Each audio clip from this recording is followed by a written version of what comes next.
We're a single department faculty, unlike elsewhere in the university, and I think that's actually fortunate for us in that it's quite intimate in a way. So despite having 80 full-time academic staff, everybody knows each other.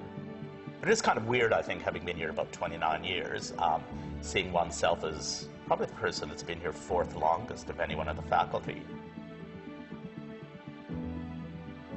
After law school, I did work as a criminal lawyer for a couple of years, defense work, which was pretty extraordinary, but I'm not sure it was for me in the end. I'd always wanted to go to Australia, I have to say.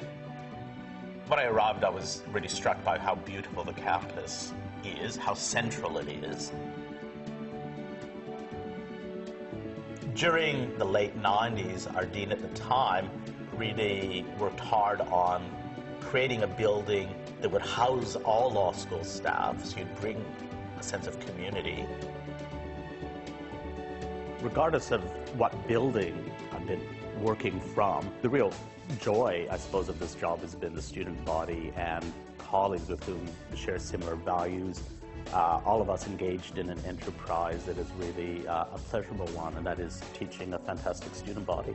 I have to say that my favourite thing at the Melbourne Law School might sound a bit cliched, but it's definitely the people, the friends that I've made, the lecturers that I've met, and just to be surrounded by so much talent and so many inspired people has really made me feel like I can do anything that I want to do.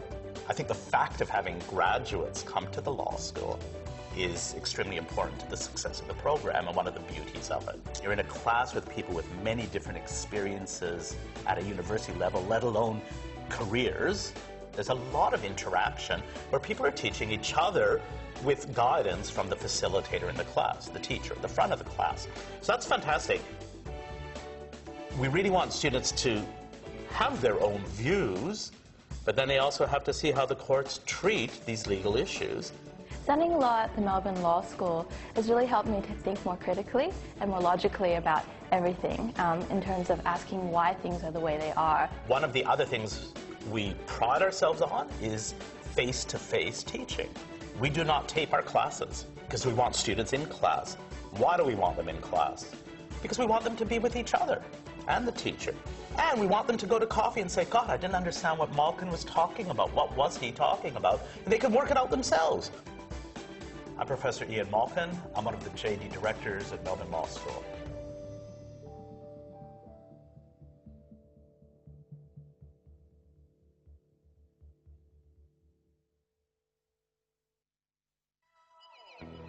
It's a big deal moving interstate. It's a fantastic experience, and make sure you start planning early where you're going to live, what you're going to do, how you're going to get there, and start planning early. I mean, I love growing up in Perth, but coming to Melbourne, it's such a vibrant city, there's so much to do. What I love is I'm living in a city, but lots of big open spaces where you go picnic and just relax in the weekend and have lots of fun. I love going on these little road trips out of Melbourne. I mean, from Perth, everything's so far away. I recently went down on a road trip on the Great Ocean Road, which was amazing, some beautiful beaches, scenery.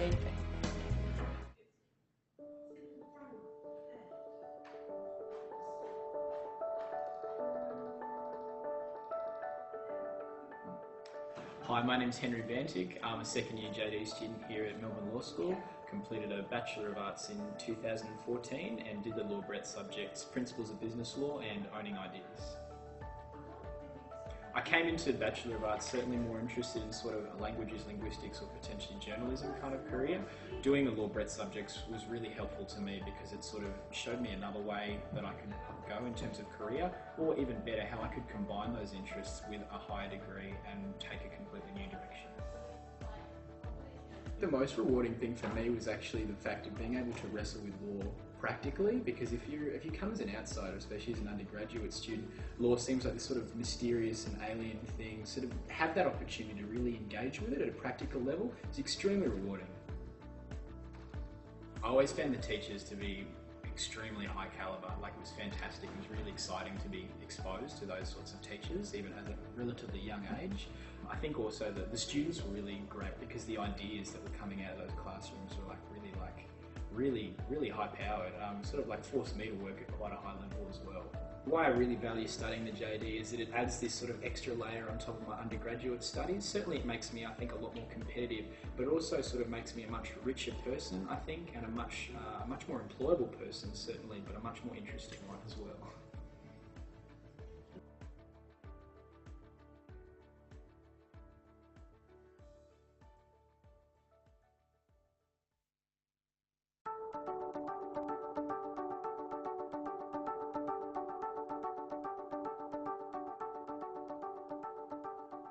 Hi, my name is Natalie. I'm a second year JD student and I did an undergraduate degree in commerce. So the law has always been fascinating to me because it's everywhere in our life and not many people seem to understand it. So I want to study it so I can use it to help people around me. I think commerce and law, the two disciplines, are so closely related that they complement each other perfectly. To me, my law prep subjects help me understand my commerce subject better and vice versa. I didn't really know what I wanted to do before doing law prep. Having done them clarified to me that I really want to practice commercial law, and having a JD degree and with my commerce background is a perfect combination that will provide me with the skills that I need to practice as a corporate lawyer.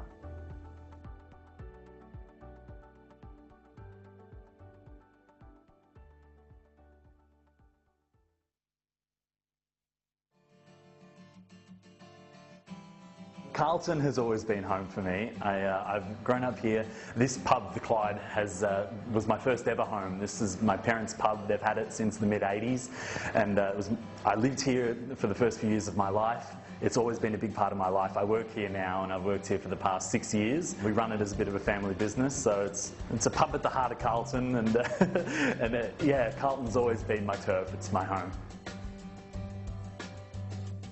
Probably the biggest challenge I think you'll face at law school is the sheer weight of the material. This is not like anything I've studied before in terms of volume. You're going to be reading a lot and have high expectation and knowledge of what you have read. If I could give one piece of advice, or if there was one piece of advice I wish someone had given to me when I was coming into law school, it's don't panic, don't give up, don't stop going to classes. You've just got to keep moving along with the semester. If you miss readings 1 week, or if you miss readings in 2 weeks, or you start to fall behind, draw a line under it. Know what you haven't learned, know what you don't know, but keep up with the course as it moves along, because it builds. And you don't want to get bogged down by 1 week as the course keeps moving on around you.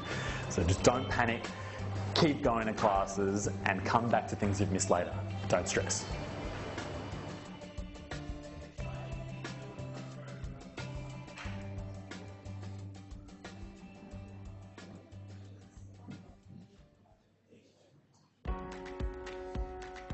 Melbourne is an international city, a place where people connect through art, science, engineering, business and law, where global alliances are formed and new connections spark innovation. At the highest ranked university in Australia, discover a postgraduate law degree that looks to the world. Melbourne Law School is the first and leading law school in Australia.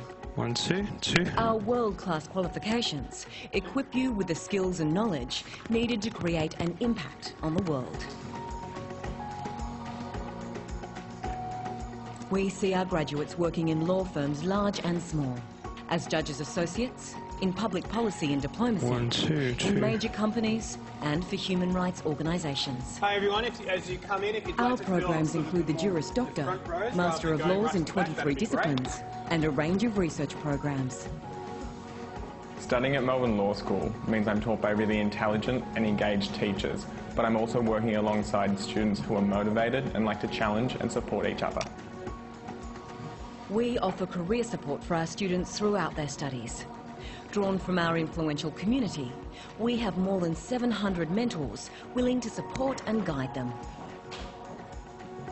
We have world-renowned experts leading our teaching and research, and passionate lecturers. Hi everyone, as you come in, if you'd like to fill some more of the front rows rather than going right to the back, that'd be great. Clinic, devoted to giving students practical legal experience, working with real clients in need. Or... No, I'm from external relations. Our alumni network engages with more than 18,000 graduates across 91 countries. Through study, exchange or internships, our JD students gain valuable experience in the issues that cross national boundaries, legal systems and cultures. Got you. So I'm sure it will be fine. And I'll put on mute for now. Melbourne Law School is located in one of the most livable, student-friendly cities in the world. Our students enjoy proximity to outstanding parks, museums, festivals, culture, and all the advantages of a truly connected, outward-looking city. Melbourne is a very student-friendly city where there's something going on all the time. But for me, on a personal level, Melbourne means growth. It's a place where I've gotten to grow as a person, as a student, and as a professional. A lively, engaged community connects students with mooting competitions and peer-led learning. And a variety of social events run by our long-standing clubs and societies keep study interesting, as well as the Juris Dog Tour.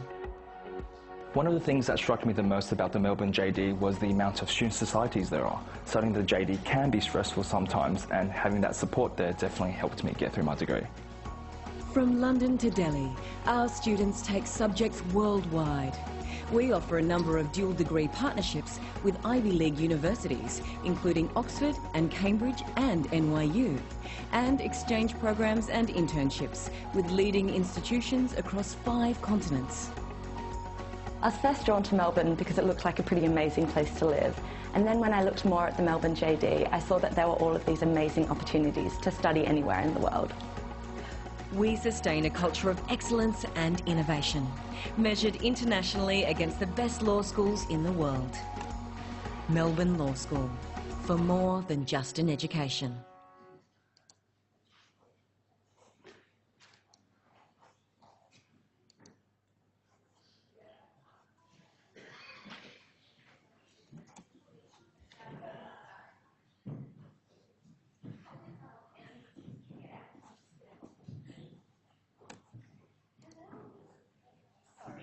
No, sorry, I just can't. Yeah, because I can't use non-silly Billy. I've been asked to put a lapel mic on I you. know. We don't know if it's on. It's on mute. Okay. Did you want to change this? No, I just want to put it on. Oh, okay. It's not on. It's on. It's not on. Yeah, we just need to press that. Thank you. Okay, is that everybody? Or are there still people downstairs? Oh, just a smattering. I think we can start. Okay. All right.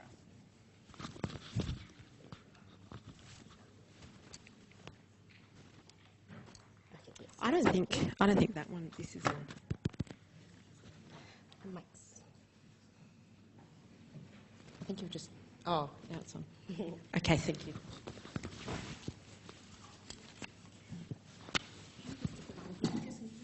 Oh, it's up to you. We do what you wish. I'm fine. On automatic. Okay, welcome to the Melbourne Law School information session focused on law. That's me, Jeannie Patterson. I'm the Associate Dean, and that means I'm kind of like the Vice Principal of the law school, I guess, responsible for the running of the program. And with me is Mary Wee, who's our admissions officer and knows everything there is to know about entry to the JD. So between us, you've got a fair amount of expertise about the program. So I'm an Associate Dean, and I also am a practicing lawyer, I guess. I do a bit of legal practice still, but most of the time I'm involved in teaching in the program, and I teach contract law, which is a first-year subject, and consumer law, which is an elective subject. And a new subject that I'll be teaching this year is new technology law, which is about things like drones and artificial intelligence and the Internet of Things. So that's something I'm looking forward to for the year. But tonight, I'm not going to talk about that. I'm going to talk about law. So what I'm going to do is talk to you for a while about the JD degree, about what it's about what the undergraduate degrees you can do, what law subjects you can do in your undergraduate degree, about the law degree, about how to get into the law degree, and then you can ask me any questions you like, and also Mary, that you might specifically want to know and haven't been covered in the presentation. So, to begin, how many of you are still at school? Put up your hands. There are quite a few. How many of you are parents of people who are still at school? Okay, quite a few more. How many of you are at university? A couple as well. Okay, and how many of you are not at university but are interested in getting entrance to the law degree? Anybody? Yep, a couple. And how many are of the people who are at school, how many of you are in year 10? Yay. How many of you are in year 11? A few more. Are any of you in year 12? Oh yeah, a few. Okay, well done. And I think, how many of you who are at university, how many of you have gone past your second year?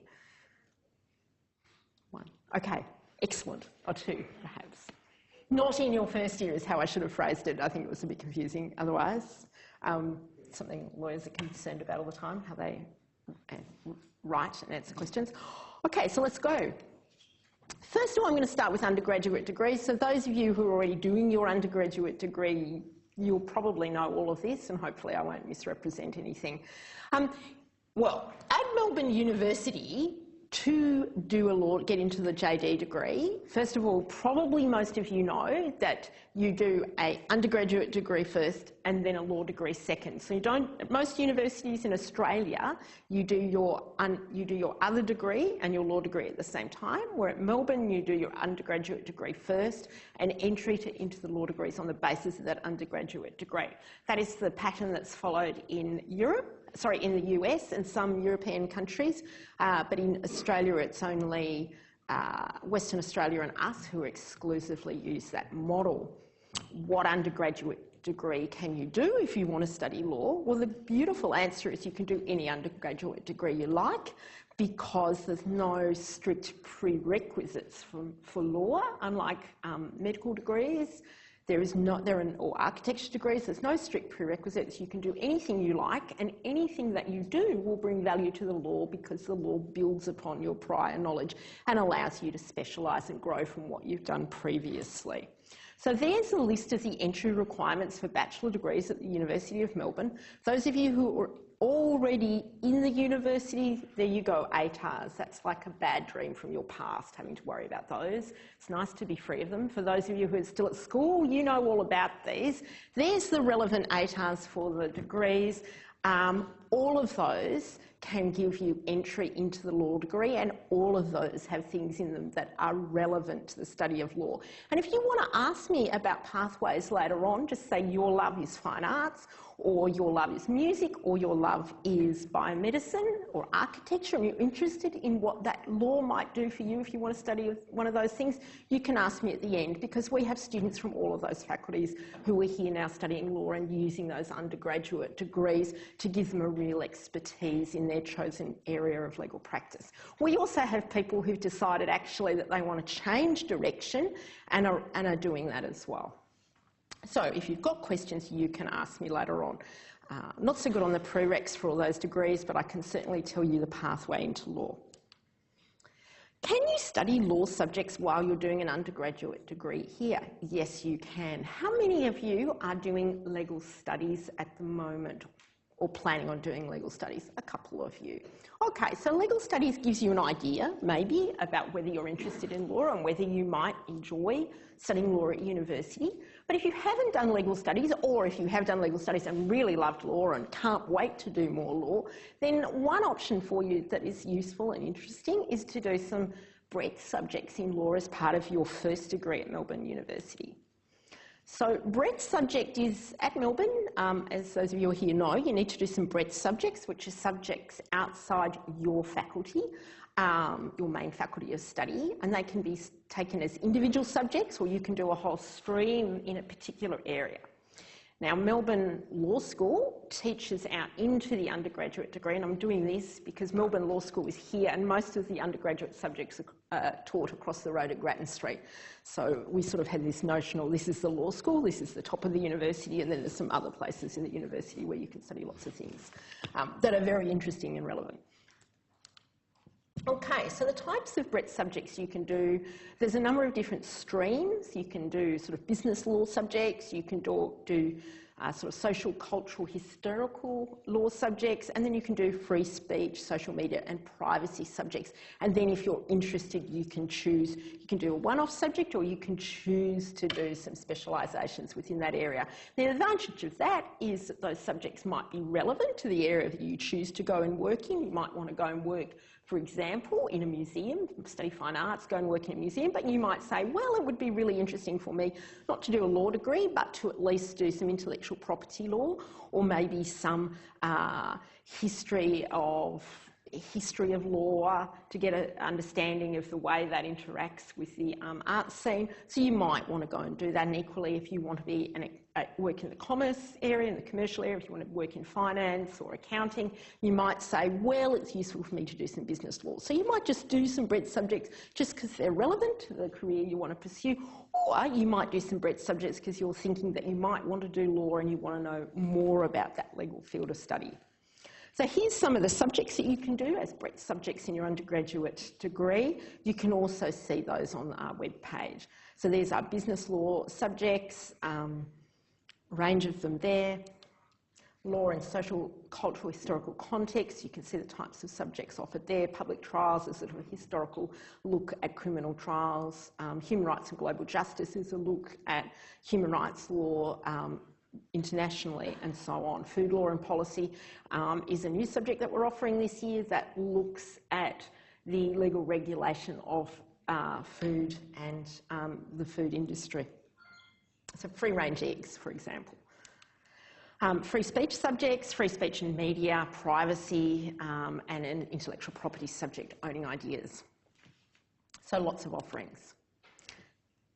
Moving, though, into possibility of breadth subjects, but what about actually pursuing law as a career? Why would you want to do that? It's an interesting question because actually lawyers are often portrayed not exactly positively, or at least in some sort of dubious light. And this is the point where I always say, how many of you have watched The Good Wife? None of you? None of you have watched oh, thank goodness. Okay, that's really popular viewing amongst law students here, The Good Wife. It's not entirely realistic, but it's not bad. How many of you have watched Suits? Yeah, a few more. That's pretty much cult viewing at the law school. People here love that show. It's probably not that realistic, but I think our law students find it close enough to home that they find it amusing. All these shows that they have unreal characters, but they're based often on real cases. So those students who are studying law always have a good laugh about about both the characters, and also they can recognise bits and pieces of the content of cases. Has anybody been watching Janet King? Okay, yay, well done. I'm glad. Oh, good, a couple of you. That's actually quite good viewing too. And actually more realistic probably, being Australian. All right, well, worth having a look at those shows because they're an amusing insight to the study of law. How many of you have seen, sorry, before I go on, how many of you have seen Legally Blonde? Yeah, of course. Law school here doesn't operate quite like that, but, you know. Okay. So why might you study law? Generally in the press, I think you hear a lot about, oh, there's too many lawyers, lawyers don't get jobs, law is a bad degree, blah, blah. Actually, lawyers from this law school do get jobs. Our employment statistics are quite good, quite strong, higher than many other degrees. So there are jobs for lawyers. The question is that you need to bring your own special skills to the area that you want to practice in. So law's not a bad option if you it's not a bad option if you do want a job. Obviously, though, the key criteria is that you're interested in law and you pursue what you're interested in and, you know, follow your passion and the like. For those of you who do think you might have a passion for a law, there's lots of different things that you can do. And again, that's the beauty and the flexibility of law. I've said there's no prerequisites for law. You just need to be able to think and talk. And that's because there's lots of things that lawyers do. So lawyers, you know, appear in court, judges, barristers, public prosecutors. They work in law firms, that's suits. They also work in hollow business roles, so they might be management consultants, they might be working in corporations as company secretaries or business advisors, and they also might be working in government and not-for-profit organisations in a regulatory capacity, thinking about the regulation of parole boards or water or electricity, or they might be working in a human rights field. They might be working here, they might be working overseas. Australian legal qualifications are recognised overseas in a number of countries. Often you'll need to take a few exams to actually practice overseas, but it's a relatively transportable degree. Why Melbourne Law School? If you want to study law, why would you come to Melbourne Law School? Well, because it's a good law school.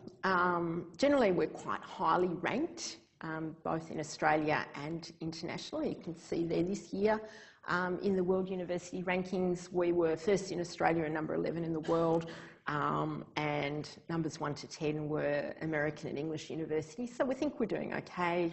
Melbourne University is also quite highly ranked, very highly ranked in rankings. Now, those things, you know, change and move, and they're not your sole criteria for which university you choose and why you want to go there, but they're not a bad reason for starting to think about a particular university.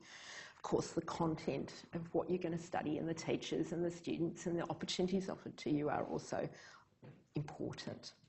So why the JD? Well, it's a quite unique degree. It's a 3-year law degree. If you do law as an undergraduate degree straight out of school, it's usually combined with another degree, and it will take you 5 years. So if you study here, you'll have done 3 years in your first degree and then another 3 years in your law degree. So that's 1 more year than if you do a combined degree, and possibly longer, because a lot of students will stretch out to 4 years because they enjoy it here so much. But that's true at other universities as well. Most students were taking 5 to 6 years, so we don't see that as a disadvantage that ours is 3 on top of a 3-year degree. What we really like, or I really like about this degree, is that it is a graduate degree, which means that the cohort are students who've already studied at university for a few years, often worked, which means they bring considerable maturity and experience to the study of their law degree. So it's a graduate degree with graduate peers, and that makes a real difference in terms of teaching and learning. We're fairly small class sizes compared to what a lot of you will have experienced will experience in your undergraduate degree, so our class size ranges between 25 and 60 students. We only have an intake of about 330 to 350 a year, so there's not that many students in the building altogether, and a lot of them get to know each other quite well. It's what we call an integrated and coordinated curriculum, so the students move through to the degree at the same pace. You'll take in your first year, for example, first year, first semester, you'll have all of your core subjects with the same group of students, which means you get to know that group of students. So what our students always say about what they like about this degree is that they get to know each other, and they really get to have a cohort experience. They get to work with their peers. What will you study? Well, the interesting thing about law is it's a professional degree, so you don't get a lot of choice about what you study, and this doesn't matter where you go. Wherever you go to study law, you will have to study a group of subjects.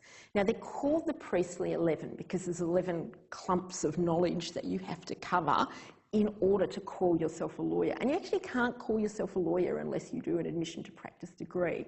So the Priestley 11 are the areas that you have to cover, but in fact in our degree that comes to 17 subjects because although there's 11 topic areas, there's quite a lot in them, so we do them over quite a few subjects. So the subjects in sort of light bluey green, aqua I guess, are the subjects that are compulsory, that entitle you to be admitted to practice, and then the purple subjects is where you choose the subjects you want to do, and you might choose subjects in an area that perhaps you want to specialise in. So perhaps you're interested in employment law, you'll do some employment law subjects, perhaps you're interested in international law, you'll do some international law, and so on. So the front part of the degree is getting the majority of those compulsory subjects that you need to do to practice done, and the second part of the degree, you've got a lot more flexibility about what you do. A lot of people always ask me, oh, but why can't I specialise? And the answer is because law is quite integrated. To be able to practice law or be a lawyer, you can't just know about one area. You have to know about the whole realm of law. You have to know constitutional law and you have to know contract law, because at the end of the day, in Australia particularly, because we're a federation, the two are quite connected. In addition to that group of compulsory Priestley subjects covering the Priestley topics, we offer a suite of practical topics, clumped broadly under the public interest law heading. Now, this is a combination of clinics and internships that allow students to contribute to the community because they've got to be done with public interest organisations, but they also allow our students to develop and refine their legal skills and therefore their employability. So the clinics are listed up there, so law, apps, street law, public interest law and practice and so on. I won't go through all of them, but in law apps, our students work with a software company and they develop apps for your phone, and you can tell that I'm not somebody who uses apps a lot, so sorry. They develop apps like you use on your phone, and those little apps are about law and they're aimed at helping people navigate the complex legal system themselves, so they have what we call an access for justice aim.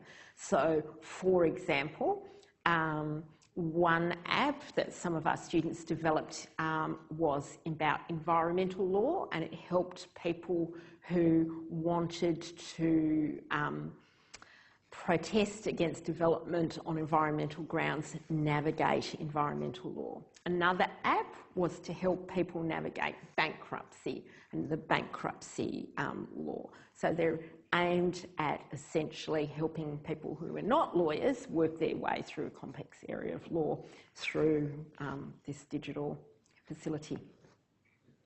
Street law is where our students go out to various high schools and teach Year 9 students about areas of law that are relevant to their lives. It's another very popular subject. Also, legal internship opportunities, and you can see a few of them up there. That's where our students go out and over the course of the semester will do work in various organisations, again, for public interest opportunities. Where will you study? Well, you'll study in this building, obviously, but also international opportunities are open to you. Those of you who are already at university will know nowadays students are much more mobile than they used to be. It used to be you went to university, you studied at university for 3 years and then you finished. Nowadays, most students seek an international opportunity or several international opportunities, and Melbourne Law School certainly does that. This map shows some of the places where our students have gone to study for a semester or longer. From anything from a few weeks to a semester, actually. A group of our students are about to head off now to go to Geneva, and another group are going to New York, and they're just going for the semester break, and still another group are going to London for a whole semester. So it varies. So I wanted to tell you about some of the international opportunities. The top of our pyramid of international opportunities are our dual degree partnerships. This is where students choose to spend an extra 6 months finishing their degree, but finishing their degree at one of these prestigious universities, and they actually come out with 2 postgraduate degrees then. So they can go to Oxford, Cambridge, New York, Chinese University of Hong Kong, University of British Columbia, and the National University of Singapore. Great universities, great opportunities. Now, I will add that these are very competitive. These are for the top students, the best students who get to pursue these opportunities.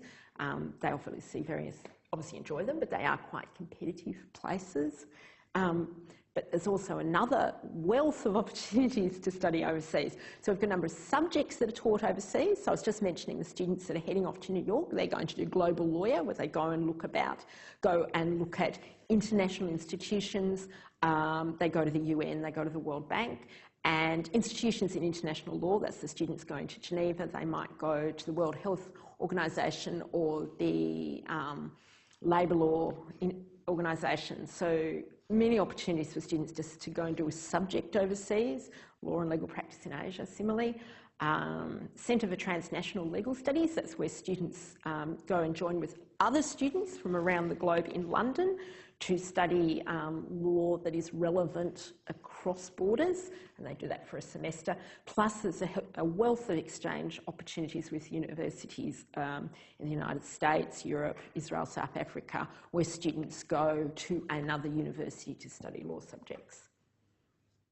Careers assistance, obviously you're concerned about getting a job. We have a dedicated career service and a range of programs to assist our students be as employable as possible, but also kind of discover what they're interested in doing. Because one of the things about study is you may find everything that you study interesting, but you're not necessarily clear about what you would actually like to do with all that interesting study. And one of the things we try to do here is just give you lots of opportunities to try things out so you can work out what it is you would like to do. Like, a lot of our students seem to love everything, but so part of the process of going through law school is just to think about, well, of all these things that I enjoy, what is it I actually want to do? And they can do that by going and doing internships, placements in organisations. They can do that by doing clinics. They also can do that through our mentor program, where students are matched up with someone in the profession and a chance to shadow them and understand a bit more about what they do and get advice from somebody with practical experience.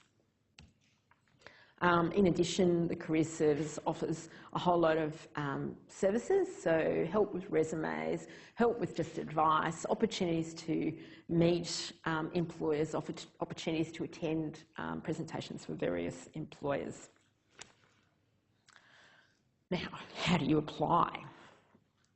Now, this is where it gets a little bit technical, and for those of you who school, it's a slightly different answer from those of you who are at the university, so bear with me. I'll give you an overview, and then you will have an opportunity to ask a particular question that interests you. So, because this is a graduate degree, it's a fee-paying degree. Graduate degrees in Australia are now fee-paying. The way our degree works is that we take about 330 students. 100 of those students will obtain a scholarship in the form of a Commonwealth-supported place, and that's where the Commonwealth subsidises the cost of your degree.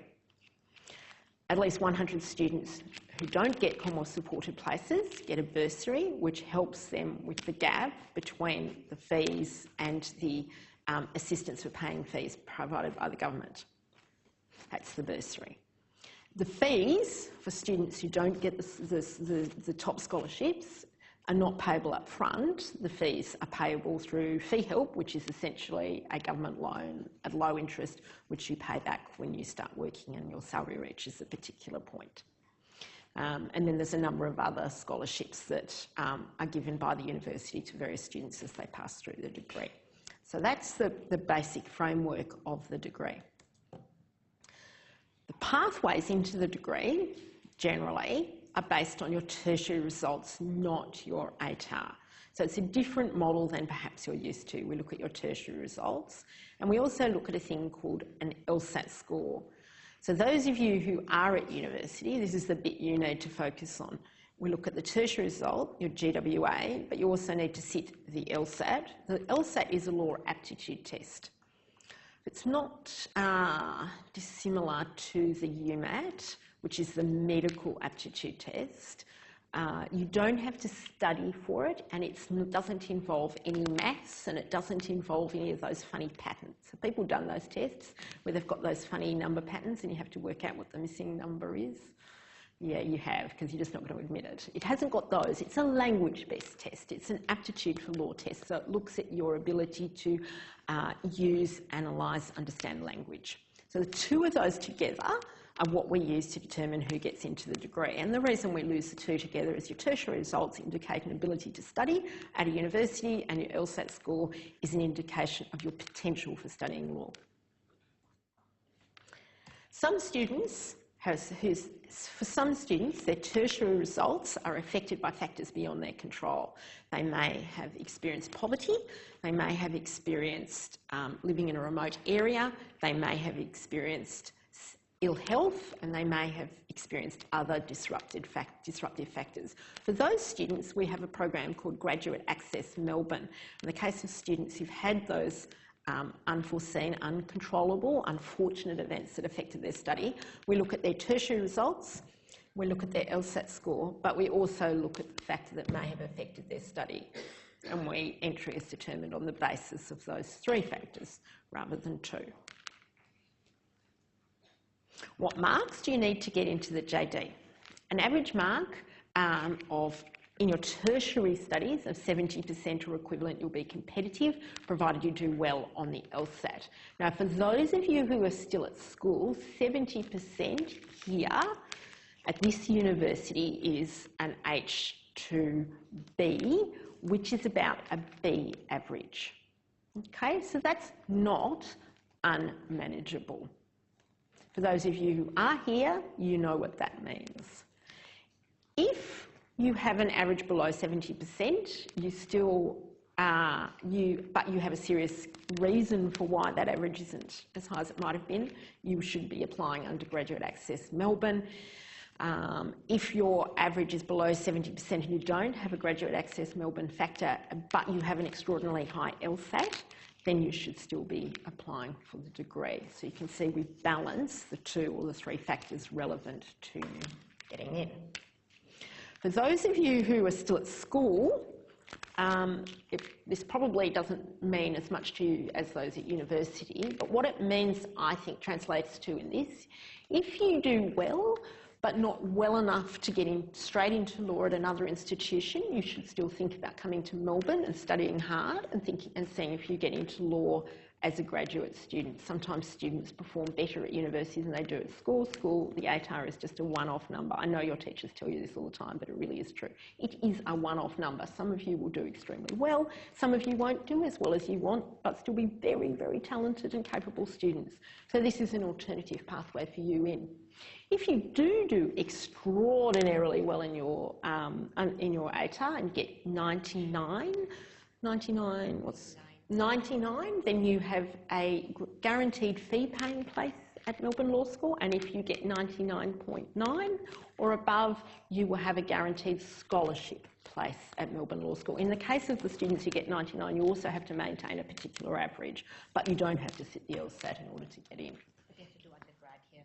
Yes, and you have to do your undergraduate degree here. Okay, for both of those. So there's a number of, for those of you who are still at school, there's a number of different options for you. It's horrible to talk at numbers at this point, particularly if you're in year 12 and you don't want to think about numbers, but there you are. For those of you who are already in your degree, as I've said, it's a combination of your your weighted average and your LSAT. So if you've got a really good average mark across your tertiary studies and a really good LSAT, that's fabulous, but the 2 can balance each other if one is stronger or weaker than the other. I think that is all I need to say at this point. Well, recruitment and admission information, Mary and her team. There's our contact details there, but now it is your opportunity to ask the questions you would like to, key dates. You can apply for 2018 admission. We're still doing, we do our assessments on a rolling basis, so you can apply and we'll assess you within about 4 to 8 weeks, and we'll notify you of your fee type at the end of the year in November. The next LSAT is in June, and then registrations have closed for June, so you've got to register for the September LSAT in August. So just be aware, if you are thinking of applying this year and you haven't set the LSAT, that you need to apply to sit the LSAT well before the actual sitting date. And the applications to us need to be in, if you're a domestic student, by 1 September, an international student by 1 November. If you are still at school or not still at school, but you'd like to know more about the degree, you can join Future Law, where we'll just send you a bit of information now and then about what's happening in the law, and also reminders about those important LSAT registration dates and the sitting dates. You can also, as I've said, make an appointment to discuss your application with Mary. And now I'm up to the questions, so now is your opportunity to ask those questions you want to ask. If you're a bit nervous about asking a question, you should probably ask it, because I can guarantee you there's 10 people in the audience that will have the same question. Okay? So yes? They vary from year to year, so it's a bit hard for us to say. The applications, people tend to self-select. They only apply if they think that they're likely to get in. If you have performed fairly strongly, you're likely to get in, though there is competition to get the scholarships. Not competing against the whole of Australia is the answer. Yes?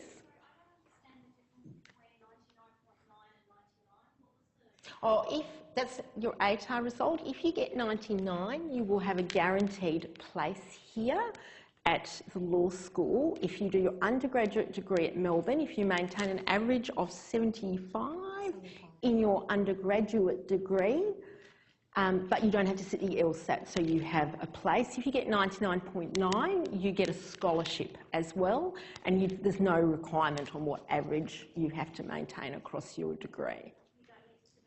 You don't need to sit an LSAT, no. Can I butt in there as well? Sure. So I'm John, by the way. I'm here to field any kind of questions about undergrad as well.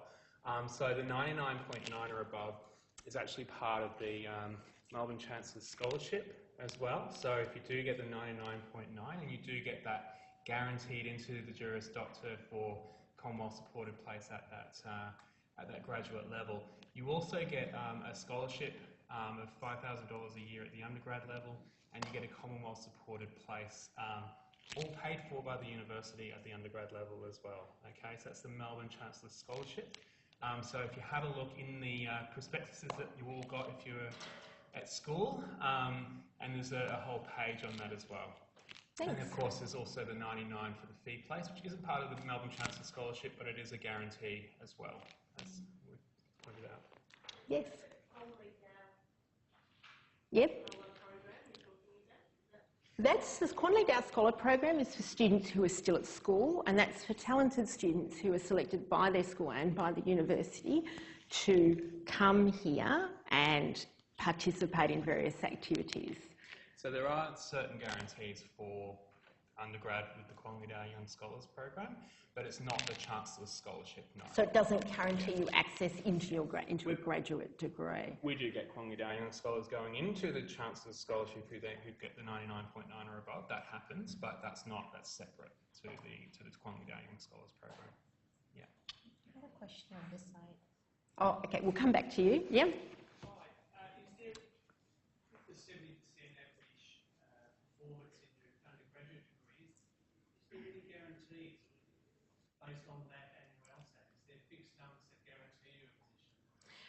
If you have that 70% or above and have a strong LSAT, a strong LSAT's probably about 160 or above, which is a mark which places you in what percentage of the people sitting the LSAT? So the LSAT ranges from 120 to 180. In the bell curve, the 80 percentile of that and above is a 160 and above. So a competitive mark in the LSAT will be in the 160s and above. High 150s we would also consider. So if you do get 150s, by all means apply. I don't know if that answers your question though, because it is that comparison between the two. Students start an undergraduate with the intention of doing the Juris Doctorate and then are unable to? No, we don't have that figure about how many start with an intention of doing it. It's very difficult to work that out, because one of the things about the Melbourne model is that students can change their minds going through. So even we don't necessarily survey them at the start and say what are your graduate intentions, but they may change, and often do, with students at an undergraduate level. And then students who've never considered law before will suddenly think, law, I'm getting good marks at uni, I'm liking some more type subjects in my undergrad degree, and they'll start drifting towards law than they've never even thought about it before. As for the parents in the room, your anxiety is, of course, that my child works very hard at VCE, gets quite a good score, but doesn't know whether they're going to be able to get into law or not. And I guess my answer to that would be, and I have a child who's in first year uni, so sort of been on that journey too. I guess my answer to that would be, there'd be a couple of answers. My first one would be, is that the ATAR is just a number, and sometimes young people underperform in their ATAR. It's not always reflective of their talent. So I think it's good to know, to just be reminded of that, and to realise that there's some students who perhaps don't get in the high 90s in their ATAR, but get to university and absolutely flourish and do extremely well and come into the law degree and do very well. So it's nice to know that. The second one is that students really do change their preferences over the course of being at university. When they're at school, we frequently meet students who say, I'm absolutely sure I want to be a lawyer, and they come to university and go, actually, what I'm interested in is something else. So that's the second point. And then I guess the third point I wanted to make is this, that you are, I mean, it's not rocket science. If you are reasonably hardworking and diligent, if you attend your lectures, if you do all your assessments, generally you are going to do well at university, and that 70 and the 160 is not unattainable, because university rewards actually being interested in the subject and turning up and doing the work. So it's uncertain for parents, but I guess our view would be it also gives a tremendous flexibility and relief to your child to know that there's different options and pathways available for them. Yes, so that was for the parents in the room. I think we actually had one at the back first, and then I'll come back to you. Yes. Usually in your second year, most students would sit it in their second year of university. We need 2.5 years of university results to get access into the degree, but some students will sit it later. It's just that the earliest they can sit it, the earliest you can apply is with that certain amount of results. You can sit more than once as well, the LSAT. A lot of our students will sit twice, in fact, because generally it's like most of those aptitude tests. Generally, it's do it the first time and then do it the second time, you improve a little bit just because you're familiar with the nature of the questions. It's quite a long exam as well. A lot of second year students strategically do it in the summer between second year and third year, because then they don't have to juggle between the LSAT preparation as well as their tertiary studies, because it can clash perhaps with exams or assignments. Yeah. And also it's a skills-based test. So as you go further along in your tertiary studies, you're also accumulating skills. So it's actually better to do it a bit later in your degree than it is to do it earlier. I was wondering, for a student who is going to have an 8RR of 95 or above, what is the advantage of doing a JD and devoting many years rather than doing straight on the degree? Well, it's really a matter of choice, actually. It's a really good question. I think it's probably the question in the room. For a student who could get into law at another university, what's the advantage of doing the JD? Well, for some students, it's just having time to think, because I think often at university, people say, I'll come to your question in a sec. I think often when you're at school, you go, although teachers try not to tell you this, you can't help going, oh, well, I'm good at debating and I'm good at English and therefore I must be a lawyer. And so sometimes just having a bit of space to think about whether it's you want to be a lawyer is a nice opportunity. Some students just want to come to Melbourne. They love Melbourne University, they want to come here. I was a graduate of ANU, I've taught at Monash, I'm now at Melbourne. I think the Melbourne degree is a fabulous degree. I think it really is a very good degree. I think because our students are just a little bit older, they've all chosen, they've selected to do law, they're really nice to be around, they're very engaged. I think all of those are attractions. But certainly there are other good universities and other good law schools in Australia, so that one is a choice that the student needs to make themselves. Yeah. Well, there is an advantage because Melbourne Law School is the best law school in Australia, and that matters in all sorts of ways. So the advantage is it's the best law school in Australia for a reason. And it's showing in our employment outcomes as well. 98% of our recent graduates, and that's in that flyer that we've given you at the registration, 98% are employed, and majority are employed in legal graduate positions.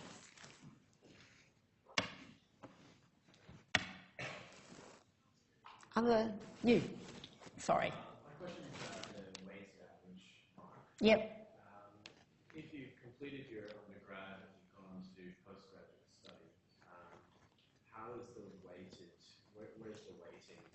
Is it going to be primarily the degree weight would be on the postgraduate, or how does the weighting work? We look at both.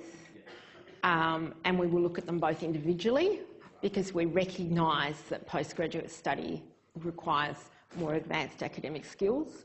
But we put them together according to the number of years and look at that as well. Does it get progressively higher weighting as the years progress, essentially? So year one would be one. No, it's an average across your degree. And it's printed at the bottom. If you're at Melbourne, it's printed at the bottom of your transcript. It's just that when we're reviewing them, we recognise that somebody who has a PhD, for example, has shown a considerable aptitude to study, as has someone who has a master's. Sometimes we're looking for that story as well. So if some students, because of that transition into undergrad studies, they didn't do so well in first year because they're still learning how to study at a different level outside of school, didn't do so well, but they did really well second year, third year, brilliant. They are showing through further studies that they are consistently doing well. That's really good as well. Yeah, so we look at every subject as well as we look at the overall mark, but we also look at the subjects as studied and read the story from the transcript. So a few hiccups in first year are actually not fatal, which is, I think, also a good thing. It's quite common, in fact. Yeah. I had two questions. One was about with the rolling application intake. I'm sure it's not the best, but is there an advantage to applying early? No, it's no different. No, places do not fill up. Well, yes, theoretically places could fill up, but generally we're pretty good at knowing where our cut-offs will be. We only assess the scholarships at the end of the year, so we're looking at the whole of the group. So no, there's no strategic advantage as to when you apply. The strategic advantage is probably to when you sit your LSAT, because it's a good idea to sit it, as Mary said, when you're not exhausted by studying or have exams next week or the like. And is it 50, like the admission is 50% LSAT, 50% WAM? No, it's actually more complicated than that. It's more of a juggle. It's if you have high both, fabulous, but if one is high and the other's not so high, then we'll sort of balance them out and go, yes, well, the WAM isn't very good, isn't as high as we might like to see, but there was an upward trajectory. And the LSAT is very good, so we'd probably in that case give more weight to the LSAT. So it's a bit of a mix depending on the story that we're reading in the results. We've got a question over here and then a couple of them as well. So I'd just like to confirm that if you sit the LSAT in September, obviously that date is past the cut-off for application, that's okay? Yep. And also I have read that you don't count the December LSAT for scholarships. That's right. Do you take that into account when looking at Commonwealth supported place versus? No, because we count the Commonwealth supported place as a scholarship. So if you take you take the December LSAT, it might be relevant to admission, but it won't be able to be relevant to what fee support you get. Unless you're applying early for the following year, so not the immediate year, no. Yeah. Thank you. You're welcome. Yes, up the back. Is that the one? Yep.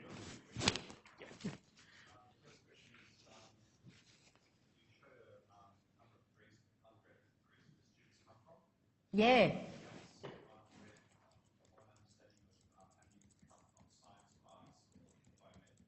Yep.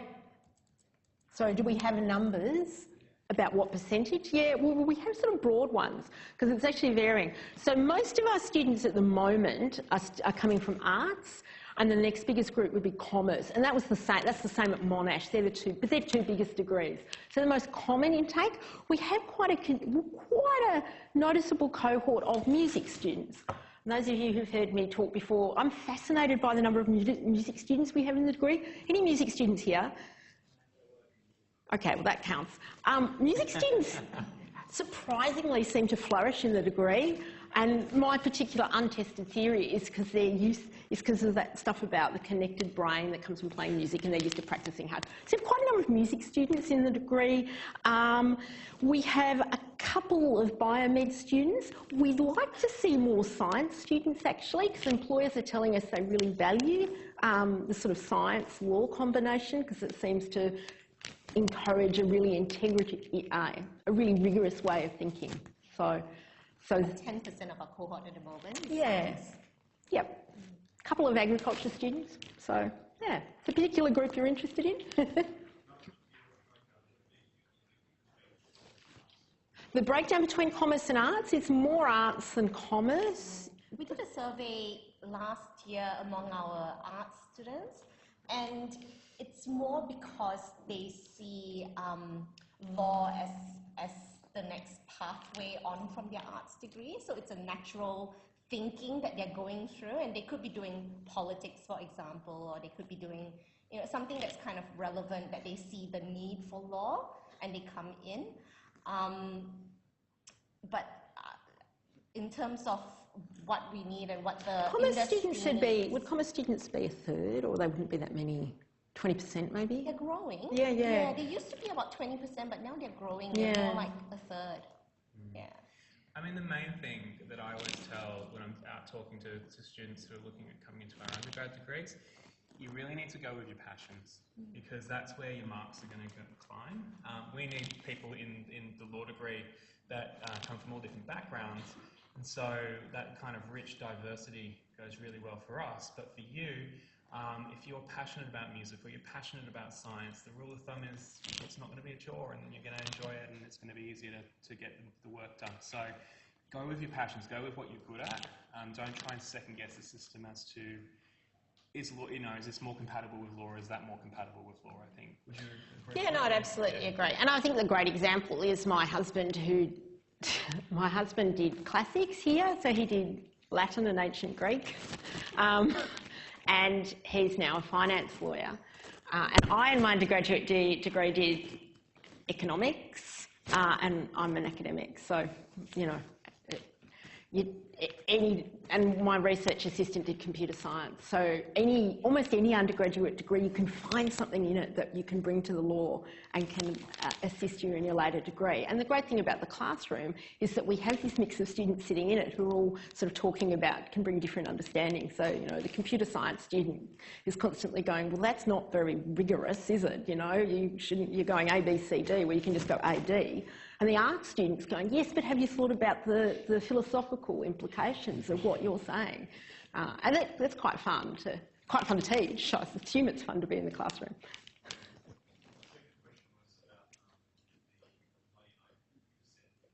Yep. Yep.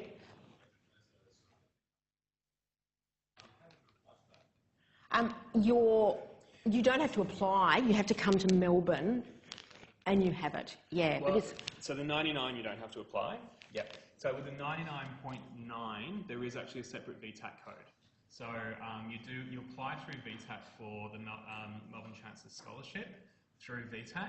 So for example, for your University of Melbourne preferences in VTAC, if you were thinking, I don't know, let's go with science.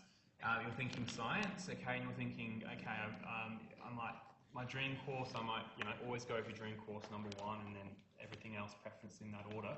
So you might preference in the University of Melbourne preferences Science Chancellor's Scholarship, but we would also tell you probably put science in there as well, because it's a separate VTAC code. So if you didn't get the Chancellor's Scholarship and you didn't have science somewhere in there as well, in the order you want it to be considered, then we would kind of go, oh, you wanted the scholarship or nothing, sort of thing. So make sure that both of those are in the preference list. But in terms of getting into law, you don't need to apply at that point. Yeah. That you can do that later on. Yeah, that's right. Yeah, in terms of the guaranteed law place, you just apply. You apply when you're ready to come, and we look at you and go, oh, you have a guaranteed place because of your ATAR. But you do have to come to Melbourne. Yes, very important. Here and then there.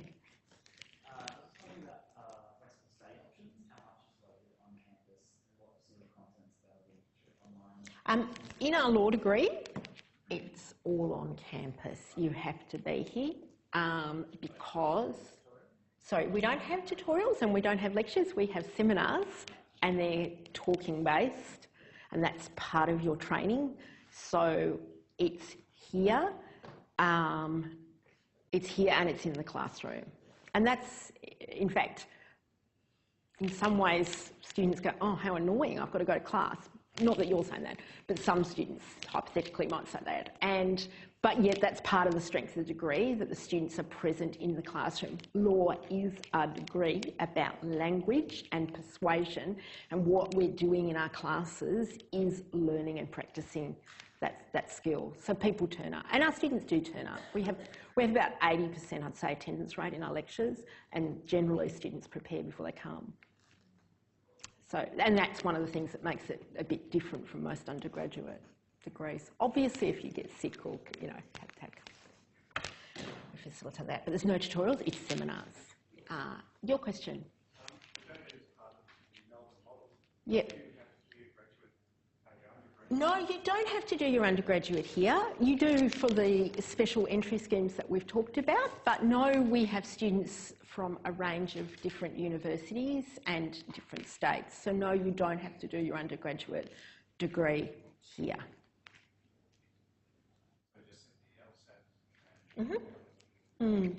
Yeah. It's a good idea. It's a good idea to go to the best university you can go to, because that affects the quality of your teaching and learning experience. But if you had a particular specialisation, you might, for example, go somewhere else and then come here for the law degree.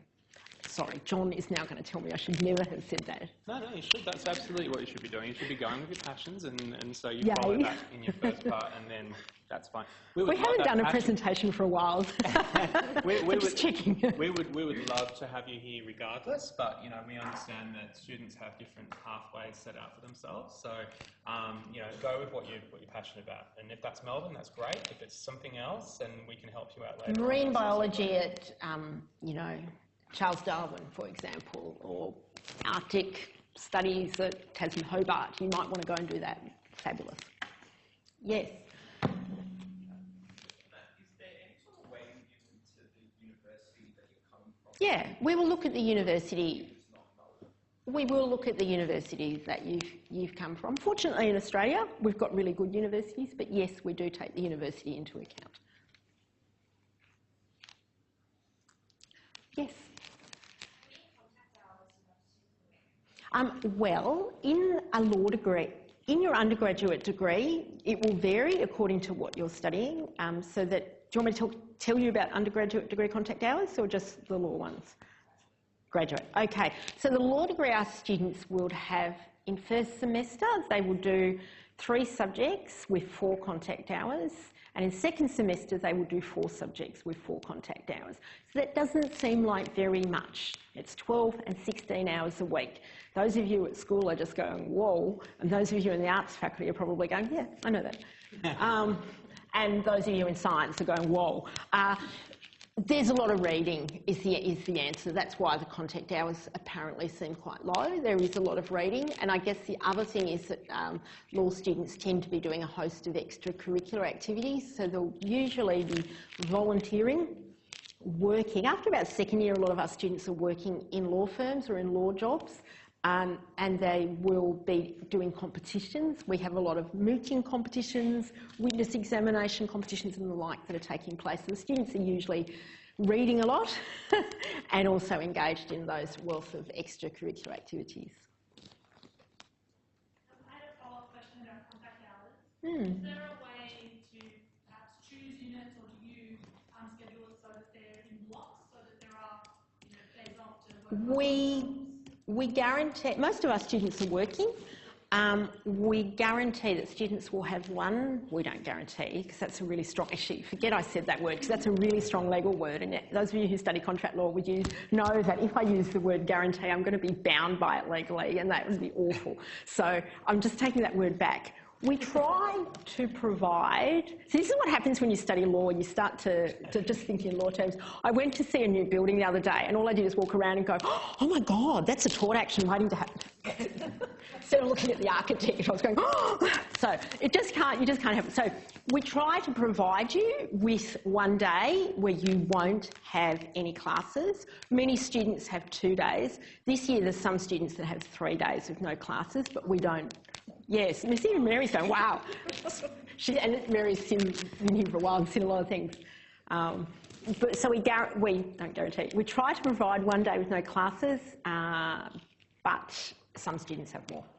It becomes more flexible as you go through as well. By the time you're in third year, you're selecting your own subjects. So, a lot of students also smooth their load because we teach over summer and in winter. So a lot of students, instead of doing 4 and 4 subjects, will do 3 and 3, and then do 1 subject over summer and 1 over winter, just to smooth the load for their own well-being and also to allow them to do whatever else they need to do. For any of the core units, do you have like multiple different seminar times? Yeah, we do. So we'll have we have 4 or 5 streams in each of them. The thing is, though, to realise we put you in a cohort, so you will be going through with a particular cohort, and we give you some flexibility about when you can do that. And if you, for example, have carer responsibilities, then we'll take those into account and the like. Yeah. And generally, we don't teach at night. We're teaching between 9 and 5, not in the evenings. Yeah. Well, no, you don't have weekends off because you're studying, but yeah, and watching legal dramas, because that's your homework. Other, yeah.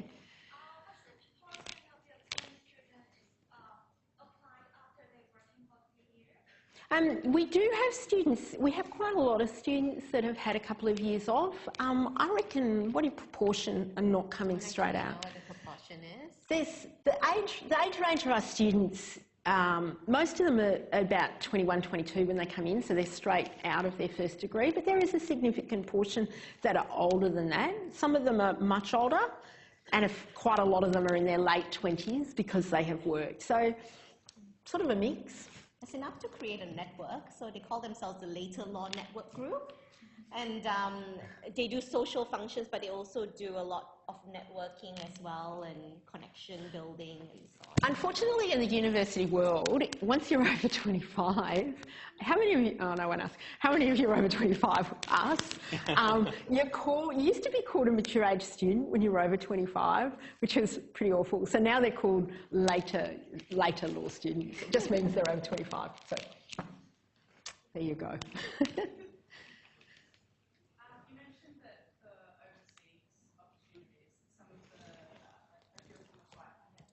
Yep. These ones are really competitive. So to go to Oxford, Cambridge and New York, Chinese University of Hong Kong, British Columbia or Singapore, you want to be in the top 10 probably of your year level. So they're quite competitive. Not to say that you can't get there, because I'm sure that you can, but they're quite competitive. These ones are done not merely on marks, they're also done on interest. And personal statements, so they're competitive, but we try to make sure that there's different criteria for all of the different programs, because we actually want every student to have an overseas opportunity that they like. So generally, what kind of group size are you looking at? To go overseas, most of these programs are quite small, so 10, 15 students are going overseas. That's the subjects and the centre, probably 15. The exchanges are done on a one-on-one basis, so every student can do an exchange. It's just a matter of picking what university they want to go to and making sure that's compatible with their career choices and their interests. If you do these ones, it prolongs the degree by 6 months, but you come out with an extra degree. If you just do these ones, the subjects taught abroad each year are done in the break, so that doesn't prolong the degree. The Centre for Transnational Legal Studies, it tends to prolong the degree, but that's only because students go travelling afterwards. But if you can actually do enough subjects there that they count towards your degree and it doesn't extend it. Most of our students, the Centre for Transnational Legal Studies, they generally do quite later in their degree. The subjects taught overseas, they'll do often in second or third, when they're just a bit further through, so they're not trying to crunch through compulsory subjects. They've got a bit more flexibility. Yeah. So while studying a graduate degree, this particular one, would you be working part-time? No, you don't have to, but a lot of our students are, and the reason they are is because their parents have said to them, you're now an adult, go and support yourself, actually.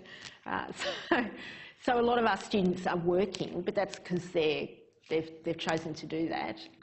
Not all of them. A lot of them are also working because they're interested in gaining legal experience. So after second year, A lot of them will be doing, a lot of our students, I don't know the percentage. Most of our students are doing part-time work. A lot of our students are doing part-time work in the legal field.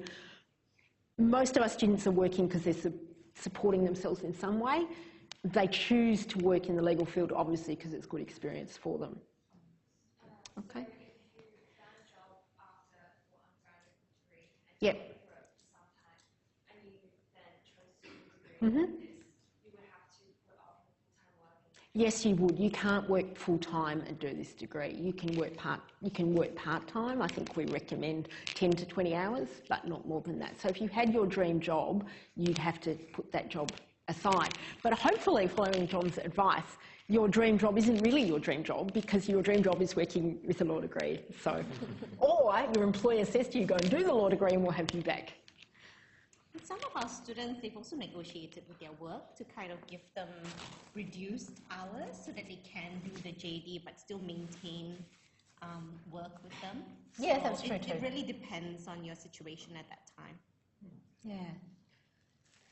Now, I've been talking for a long time, so what we might do, I think, is that one more question? Yeah, one more question. We'll take that question up there, and then we'll let people stand up and go, and because we've been sitting still for a long time. But if you have other questions, you can come and ask the three of us down the front. We've got sort of the full gambit of people who can answer questions, so we'll just take your... Yeah. Well, it varies. That's a really good question. With the exchanges, it depends on what, I mean, they're your choice. The exchanges there's a lot of choice available to you. We've got institutions that we exchange with, and if you have language skills, you can choose to go and use those language skills. So we've had German speakers and French speakers who've gone to study overseas in those languages. But a lot of the European universities actually teach in English anyway, so a lot of our students will go to Europe but be learning in English because, particularly, for example, the Netherlands or the Scandinavian countries, because they tend to teach in English because that's a common language that's available, and they have a view about wanting to have an international cohort and the like. So.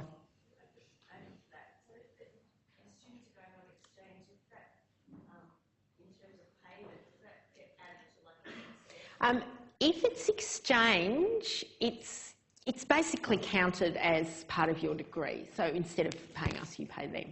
Yeah. The thing that students who go overseas do need to pay is they get a small stipend to help them, but they generally have to save some money to afford the time overseas. Okay, well, we might stand up and, move. If you have questions, do come down the front to ask us. And thank you for coming, I should say. A great question.